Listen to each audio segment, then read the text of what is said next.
The woman at the door was not who I expected. It was a Tuesday in October. I want to be specific about the ordinariness of it, because I think it matters. I had just gotten home from work. I had put my keys on the hook inside the front door. The hook I had installed myself, a Saturday project from 2 summers ago. A piece of solid brass that I had found at an estate sale. And that was the first thing you saw when you walked into the hallway. I still had my coat on. I had been thinking about whether I had anything to make for dinner or whether this was a cereal night, and I had just concluded it was probably a cereal night when the bell rang. I was not thinking about my parents. I had not been thinking about my parents in any active way for some time. I had been thinking about them in the background way that you think about unresolved things. Not at the front, but present. The way a sound you've learned to tune out is still technically audible. But not in the active, conscious, expecting something way. The bell rang. I opened the door, and there was my mother, standing on the porch of my house, with a suitcase beside her, upright, handle extended, the suitcase of someone who has arrived somewhere and intends to stay, and behind her, sitting in the driveway in a car I had never seen before, the shape of my father visible through the windshield. She looked older. 15 years does that. Her hair was shorter, mostly gray now, and she was wearing a coat I had never seen. She was holding the handle of the suitcase the way people hold things when they are trying to appear casual and are not. She said, "Sweetheart, we need somewhere to stay." I looked at her for a moment. Then I said, "I know." She blinked. "You, what?" "I've known for 6 weeks," I said. "I've been waiting to see if you'd call first." She opened her mouth, closed it. "You didn't call," I said. "So here we are." She looked at me. Something moved across her face. Surprise at first, and then something else underneath it. The recognition maybe of someone who had prepared for a particular door and had found a different one. I stepped back, not all the way, just enough to let her see past me into the hallway, into the house. My house. The house that my parents had sold 15 years ago without telling me. The house I had bought back, 6 years after they left, with money I had earned from jobs I had worked while sleeping on a series of couches because I had nowhere to go. The name on the deed was mine. It had been mine for 9 years. And my parents, who had sold this house without a word, who had told me to grow up when I called them crying from a neighbor's porch, who had not come back or called or sent anything except a card at Christmas for 15 years, had shown up here with suitcases because they needed somewhere to stay. My name is Serena Voss. I'm 34 years old, and what I'm going to tell you is not a story about revenge, though I understand if it sounds like one. It's a story about what happens when you spend 15 years building something out of nothing, and then the people who left you with nothing come looking for it. Before I tell you what I said to my mother on that porch, I need to take you back to where this started, because you need to understand what they left me with before you can understand what I built. Stay with me. This one matters. I found out on a Saturday morning in April. I was 19 years old, working doubles at a diner 3 nights a week, and finishing my first year of community college on the other days. I had been living in my parents' house since high school. They had bought it when I was 11, a 3-bedroom colonial on a quiet street, the kind of house that feels permanent when you're a child, because you cannot yet imagine the people in it deciding to leave. I had come home from an early shift at the diner at 10 in the morning, still in my uniform, planning to change and study. I put my key in the front door and it didn't turn. I tried again. Same result. I stood on the porch and thought for a moment that I had the wrong key. Then I noticed the lockbox on the handle, the realtor kind, small and metal, with a combination dial. I had not seen it there when I left that morning at 5. I went around the back. Same lockbox on the back door. I pressed my face to the kitchen window. The table was gone.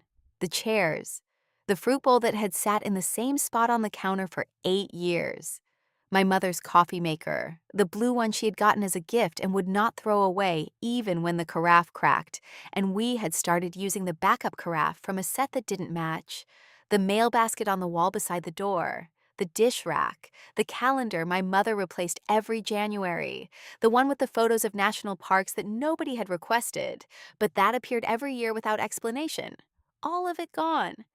The refrigerator was still there, the light fixture in the kitchen ceiling, the curtains on the window I was looking through, the things too bulky or too fixed to take in a moving truck, left behind like set dressing in a house that was no longer a home. I stood in the backyard of a house that had been emptied while I was at work, while I was serving breakfast to strangers and refilling coffee and collecting $2 tips and thinking about the reading I had to finish before Thursday. I stood there for a long time. My neighbor, Mrs. Carraway, she was in her 60s. She had lived next door since before my family moved in, was in her garden. She looked up and saw me standing in the yard with my diner uniform and my key in my hand, and something moved across her face. She said, "Oh, sweetheart, you didn't know." It was not a question. I said, "Know what?" She set down her gardening gloves. She came to the fence. She told me, with the careful gentleness of someone who has been asked to deliver news they did not agree to deliver, that my parents had sold the house, that the sale had closed on Thursday, that a moving company had come Friday while I was at school, that she had assumed when she saw me leave that morning that I knew, that she was so sorry. I stood in the yard and listened to all of this. Then I called my mother. She answered on the second ring. I said, "You sold the house." She said, "We were going to tell you." I said, "When?" A pause. My father's voice in the background saying something I couldn't hear. Then my mother. "We've been planning this for a while, Serena. We're moving to Florida. Your father's health, the winters here aren't good for him. We found a buyer, and the timing worked out." I said, "I live here." She said, "You're 19. You need to be building your own life." Something about the way she said it, the practiced calm of it, the sense that she had rehearsed this part, told me this was not spontaneous. This was a response that had been prepared. She had thought about how I would react. She had pre-decided what she would say. I said, "I don't have anywhere to go." She said, "Serena, we can't put our lives on hold. This is your chance to grow up. Grow up." As though I had been the one failing to act like an adult. As though the 19-year-old in the diner uniform who had been going to school and working doubles and paying her own phone bill was the one who needed to grow up. As though the people who had sold a house with their daughter's belongings in it and driven to Florida the next day were models of maturity I was aspiring toward. I was sitting on Mrs. Carraway's porch by then. She had seen my face through the fence when I came into the backyard. That expression I hadn't known I was making, whatever it was. And she had come through the gate and put her arm around me and walked me to her porch and sat me down and brought me water. My diner uniform was still on. My apron was still in my bag. It was 10:15 in the morning, and I was sitting on my neighbor's porch, finding out that I no longer had a home. "Where are you?" I asked. "We're already in Jacksonville," my mother said. "We drove yesterday." I held the phone. Through the fence, I could see the back of the house. My house, the one I had grown up in. The one that was no longer mine or theirs. The one that now had a lockbox on the back door. "Okay," I said. Not because it was okay, because I was 19 and in my work uniform on a neighbor's porch, and there was nothing else to say. I hung up. Mrs. Carraway brought me more water. She also quietly brought out a blanket, which I did not need because it was April and warm, but which I accepted because it was something to hold. She let me sit there for 2 hours. She didn't fill the silence. She just stayed nearby and let me be in it. I have thought about that often since. The specific grace of someone who understands that presence is more useful than words. Mrs. Carraway did not know she was doing anything remarkable. She was just being decent. But I have carried it for 15 years. because sometimes the smallest decent thing is the one that holds you up when nothing else is. I want to tell you what the next part of my life looked like, because I think people imagine homelessness as a specific dramatic thing: a shelter, a street corner, a visible crisis. And it is sometimes those things, but it is also often something quieter and harder to see. I slept on Mrs. Carraway's couch for 3 weeks because she offered and because I had no other immediate option. She did not ask for anything in return. She made breakfast in the mornings and left it in the kitchen and went about her day without making me feel like a guest in the way that makes you feel like an imposition. She gave me space and fed me and let me figure out what came next. What came next was a series of couches, a college friend whose parents didn't know she had someone staying in her room for 6 weeks, a coworker from the diner who had a one-bedroom and a pull-out sofa and who charged me $100 a month to use it, which I paid because having a transaction made it feel less like charity and more like an arrangement. A brief and somewhat miserable month in a shared apartment with 3 people I found on a bulletin board, one of whom turned out to have a boyfriend who was there most of the time and who did not share the rent. I called my parents twice during this period. The first call, my mother said they were settling in, that Florida was wonderful, that I should really come visit when I had the chance. The second call, my father said he hoped I was finding my footing. He said it the way people say things when they have decided that a situation has resolved itself. I did not call a third time. I kept working. The diner, and then I added a second job. Hotel front desk, evening shifts, 11 to midnight. The night manager was a woman named Carol, who had a policy of not asking personal questions, which I came to understand was a form of professionalism. She extended specifically to the employees she could tell were managing something. She let me sleep in the break room on difficult nights, on a cot that technically wasn't for that purpose, because I was always early and never left mid-shift and did not take food from the fridge without replacing it. Small things. She noticed small things. I kept going to community college. I went to the financial aid office and explained my situation to an advisor named Mr. Tran, who had a way of asking questions that made you feel like the answers you gave were useful rather than shameful. He walked me through independent student status because I was no longer supported by my parents. My financial aid could be calculated on my own income rather than theirs. My parents' income, as it turned out, had been considerably better than the amount they had contributed to my future had suggested. I filed the paperwork. I got more aid. I kept going. I finished my associate degree. I got a job at an accounting firm, administrative work entry level, but with benefits and a regular schedule, and a salary that meant I could rent a real room for the first time in 2 years. I got an apartment 2 years after that, small third floor, overlooking a parking lot, the kind of apartment that exists for people who are building something and are not yet at the stage where the building shows. I started saving the week I got the accounting job. Not aggressively. I was 22, living alone for the first time, learning as I went. The first apartment was small, and the utilities were unpredictable. And I ate a lot of pasta and rice because they were cheap and flexible and did not require planning. But every Friday, without exception, I transferred the same amount into a separate account. Not a large amount. At the start, it was $80, which sounds like nothing. And when you are 22 and paying rent alone, it is not nothing. But it was consistent. Same amount every Friday, regardless of what else was happening. I had a rule about the account. It was not for emergencies. It was for the specific future I was working toward.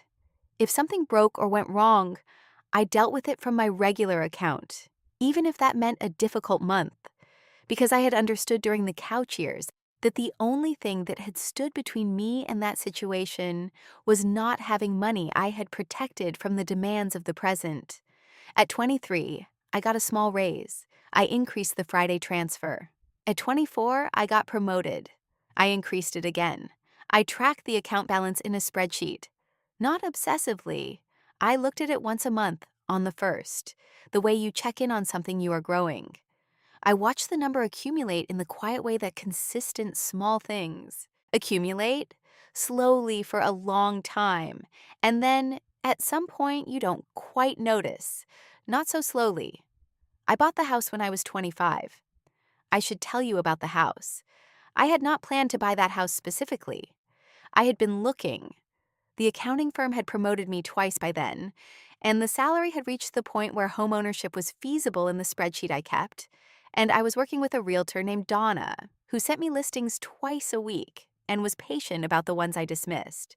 She sent me this one on a Thursday. 3-bedroom colonial, quiet street, listed as a short sale, which meant the bank was involved, and the price was below market, and the process would be slower and more complicated than a standard purchase. But the number was within reach. I recognized the address before I recognized the house. I sat in my apartment on a Thursday evening and looked at the listing photos and the address, and I thought, is this the same one? Then I looked at the photos more carefully. The kitchen window, the angle of the staircase, the backyard with the fence line where Mrs. Carraway's garden started, and I knew that it was. The people who had bought it from my parents had defaulted on the mortgage. The bank now owned it. It was available. I called Donna the next morning. She took me through the short sale process, which took 4 months and required patience I had built through years of practice. There were delays and counteroffers and a period of silence from the bank that lasted 6 weeks, during which I continued making my Friday transfers and went to work and did not let myself think too hard about whether it was going to happen. It happened. I signed the closing documents on a Tuesday afternoon. Donna handed me the keys. I drove to the house and parked in the driveway and sat in the car for a long time. The backyard still had the same fence line. Mrs. Carraway, she was in her 70s by then, slower but still gardening, came to the fence when she heard the car. She looked at me. She looked at the house. She said, "You came back." I said, "I came back." She was quiet for a moment. Then she said, "Your mother called me once, a few years after they left. She asked if I knew how you were doing." She paused. I told her she should call you herself and ask. What did she say? She said she didn't want to bother you. I looked at the house. She didn't call, I said. "No," said Mrs. Carraway. She didn't. I got out of the car.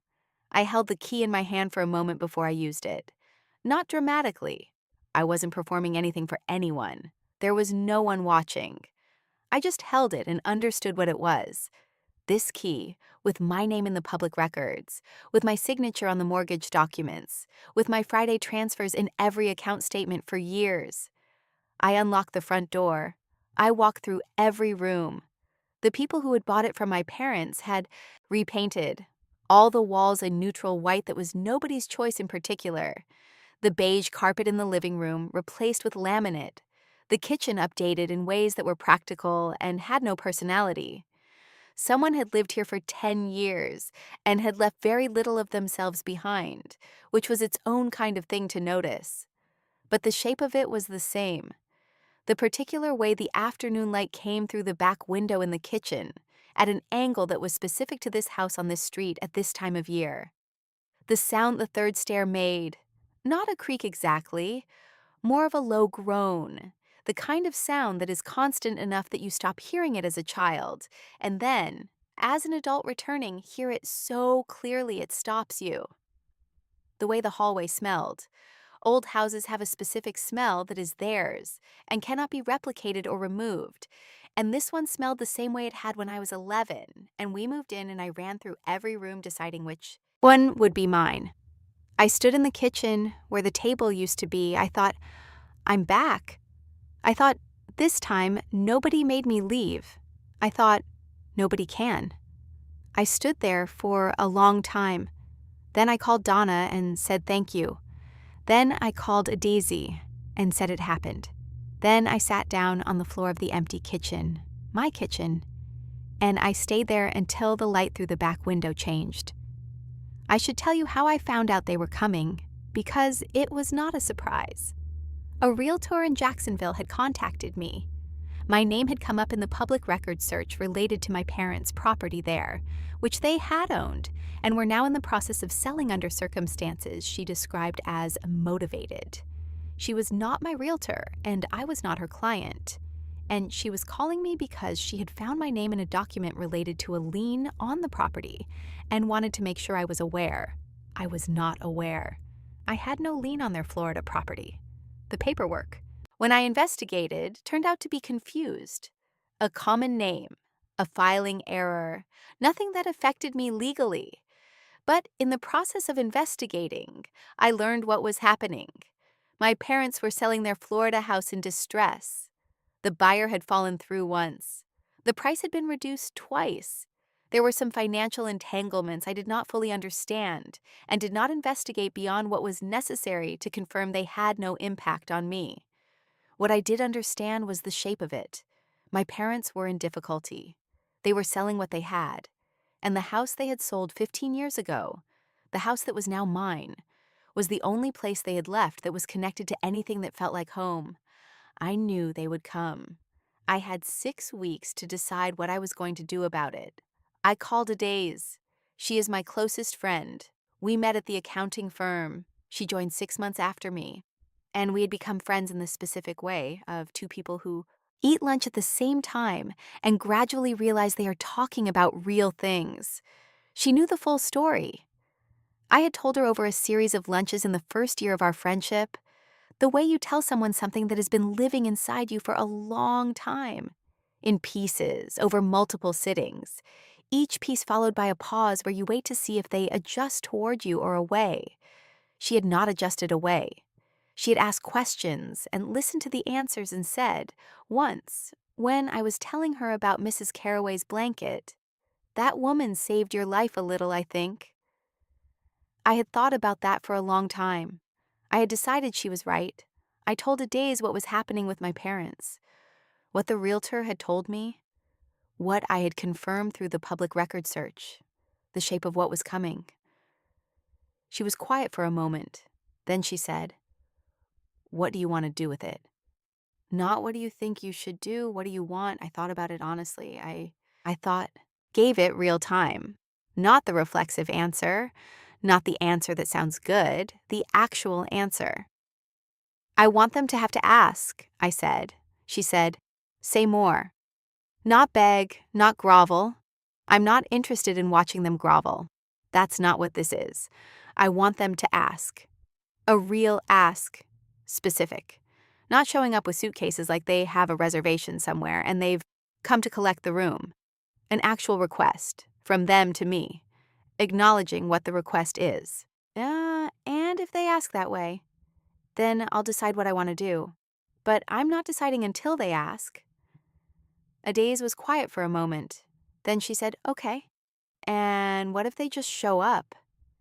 I had thought about this.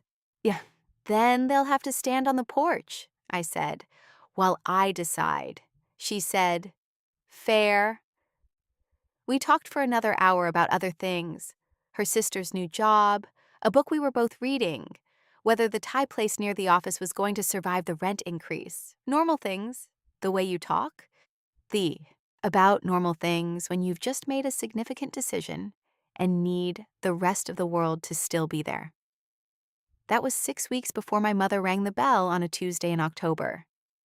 I need you to stop here for a second, because I've told you the setup.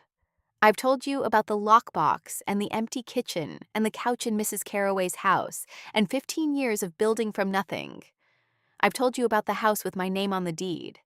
And now I need you to understand what it felt like to stand in my own doorway and look at my mother standing on my porch with a suitcase. I had thought about this moment, not obsessively.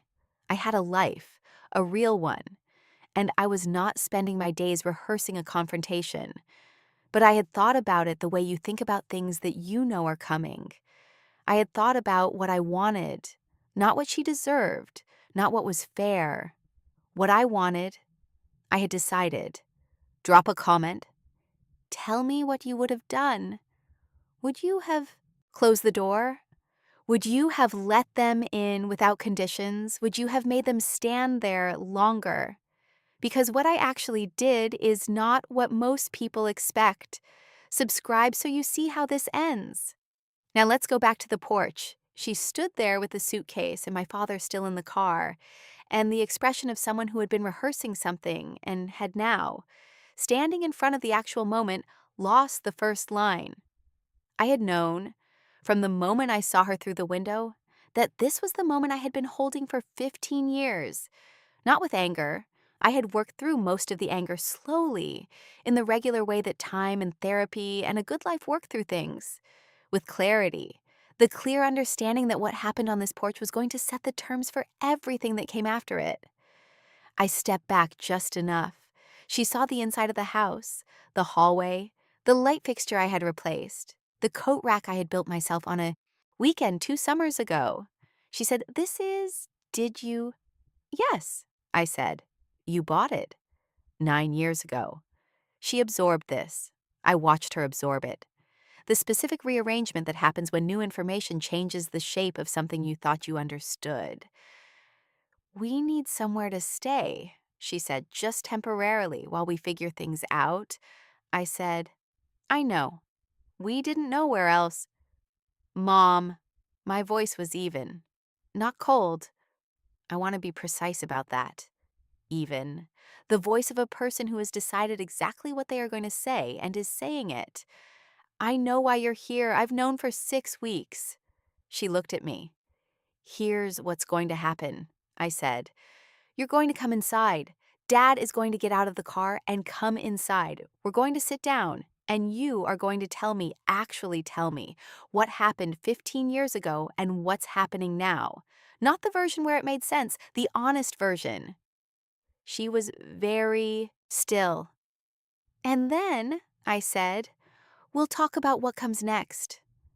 She didn't say anything for a moment, then quietly, Serena, I'm sorry. I've been wanting to. I know, I said. Come in. I held the door open. She picked up her suitcase. She walked past me into the hallway of the house where she had raised me, the house that now belonged to me, the house she had sold without a word on a Thursday morning 15 years ago. She stopped in the middle of the hallway and she looked around. She said very quietly, You kept the light fixture. I looked at the ceiling. The same fixture that had been there when I was a child, the one I had specifically sourced a replacement for when the original burned out, the one I had tracked down on a vintage parts website because I had wanted, when I moved in, for something to be the same. Yes, I said. I kept it. She pressed her hand over her mouth. I let her stand there. Then I said, I'll put the kettle on. I am not going to give you the full conversation, because parts of it are between my parents and me and belong there. What I will give you is the shape of it. My father came in from the car. He was 71 and moved with the careful deliberateness of a man whose body had begun requiring negotiation. He sat at my kitchen table, the table I had bought at an estate sale, the one that fit the space the way the old table had fit the space. And he put both hands flat on it and looked at them. He said, We were wrong. Not prefaced, not softened, just, we were wrong. My mother had been crying quietly since the hallway. My father looked at his hands. We told ourselves it was the right time, he said, that you were old enough, that it would force you to. He stopped. It was wrong. We were scared about money and about moving, and we made a decision we had no right to make without telling you. I sat across from them. I had tea in my hands. I listened. My mother said, I called Mrs. Carraway. Once, she told me to call you. She told me, I said. I was ashamed, she said. It was easier not to call than to call and hear what you would say. What did you think I would say? She looked at the table. That we had abandoned you. I let that sit in the room. You had, I said, not cruelly, accurately. She nodded. She did not argue. My father told me what had happened in Florida. He told it plainly, without softening the self-inflicted parts, which I had not expected. I had expected the version where circumstances were emphasized and choices were minimized. He gave me the specific one, a retirement that had arrived before they were financially ready, a health event, his heart, managed and then not managed well enough, that had produced expenses that exceeded the plan, an investment made on advice he had trusted without verifying, that had disappeared in stages. The future they had built had contracted, not overnight, gradually in the way slow disasters happen, each stage feeling manageable until the point, impossible to identify precisely, when it wasn't. I listened to all of it, without interrupting, without softening, without letting my own feelings make the conversation about me before it was time. My mother said, when he stopped, "We didn't know where else to go." "I know," I said. "We thought about calling," she said. "You thought about it for 6 weeks," I said. "You didn't do it, that's okay. You're here now." I let that settle. Then I said, "You can stay, the back bedroom. It's yours while we figure out what the next chapter looks like." My mother looked up. "But I need you to understand something," I said. "This is my house. I bought it. I earned it. I earned it working doubles at a diner and sleeping on couches and making Friday transfers for 10 years. Your guess here. Good guess, I hope. But guess." My father nodded once, slowly. "And I need something else," I said. "I need you to tell me the actual number, what you have, what you don't, what the next year looks like. I work in accounting. I can help you make a plan, but I can't help you with a vague picture." My mother opened her mouth. I said, "The actual numbers, Mom, not the version that sounds less bad." She closed her mouth. She looked at my father. He looked at me and he said, "Okay." That was 4 months ago. My parents are in the back bedroom. My father has a cardiologist appointment next week that I helped arrange. My mother, who has discovered that she enjoys cooking in a way she apparently did not when cooking was an obligation, makes dinner on most weeknights, which I did not ask for, and which I have decided to receive as the thing it is. Her way of contributing, her way of being useful, her way of saying the things she cannot say in words yet. We are not the family we were. We are not the family we should have been. We are something new, something being built carefully and imperfectly, with the full knowledge of what came before it, which makes it slower and more honest than what we had before. My mother apologized properly, not at the table that first night, but 2 weeks later, on a Sunday morning when we were both in the kitchen and my father was still asleep. She stood at the counter with her coffee and she said my name. And then she said, "I've been thinking about what you said, about the couch, about Mrs. Carraway's porch." She stopped. "I've been thinking about you sitting there in your uniform." I waited. "I'm sorry," she said. "Not for the house, specifically, not for Florida, not for any one thing. Just, I'm sorry. The comprehensive version." I said, "I know." I did not say it's okay because it had not been okay. I did not say I forgive you because forgiveness is something I am working toward and am not finished with. I said I know, which was true. I knew she was sorry. And I meant it as the beginning of something rather than the end. She nodded. She finished her coffee. She asked if I wanted eggs. I said yes. She made eggs. That was 3 months ago. Some mornings I come downstairs and the coffee is already made, which is the thing Darlene used to do. The thing I carried with me for years as an example of what small, quiet decency looks like. My mother does not know about Darlene. She does not know she is doing what Darlene did. But I know, and I let it be what it is. Mrs. Carraway came by last week. She saw my father in the yard, and she walked to the fence the way she had walked to the fence 15 years ago when I was standing there in my diner uniform.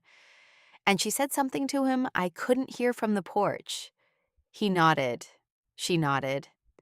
After she went back inside, he stood in the yard for a while. Then he came in and he said, "She told me you sat on her porch that morning." Yes, I said. She said she brought you a blanket. She did. He was quiet. Then he said, I'm glad she was there. I said, so am I. He went to make himself tea. I sat on the porch in the October light, and I looked at the yard and the fence line and the neighbor's garden where Mrs. Carroway had already put everything to bed for winter. I thought about the girl who had stood in this yard in her diner uniform with a key that no longer worked. She had not known, standing there, what was going to happen next. She had not known about Mrs. Carroway's couch, or the hotel break room cot, or the coworker's pull-out sofa, or the Adiz apartment, or Mr. Tran at the financial aid office, or the Friday transfers, or the accounting firm, or Donna sending listings twice a week, or the Thursday when the right address appeared on her screen. She had not known any of it. She had just known that the key didn't work, and that she had to figure out what came next, and that she was going to. She figured it out. She built her way back here room by room, dollar by dollar. Friday transfer by Friday transfer. She bought the house. She put her name on the deed. And when the people who had left stood on her porch with suitcases, she had held the door open. Not because they deserved it, not because she owed it, not because the years had dissolved what they'd done, because she had decided in her own time, in her own house, on her own terms, that she was done letting the past take up more space in the present she had built than she was willing to give it. The door was hers. She decided who walked through it. This is her house. It always was. It just took her 15 years, and every dollar she had, to prove it. I want to say something before you go. If you have ever been left by the people who were supposed to stay, if someone used the words grow up to mean we're done being responsible for you, before you had the tools to be responsible for yourself, I want you to hear this. What they did was wrong. The growing up you did because of it was yours. Every couch, every double shift, every Friday transfer was yours. The thing you built from what they left you with, that belongs to you in a way that nothing they could give you ever would. They may come back. They may come back needing things.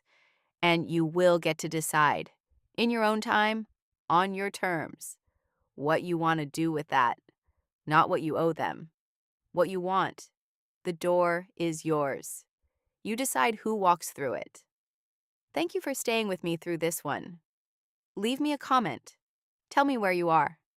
Before the building, during it, or already in the house you made. I want to know. I'll see you in the next one.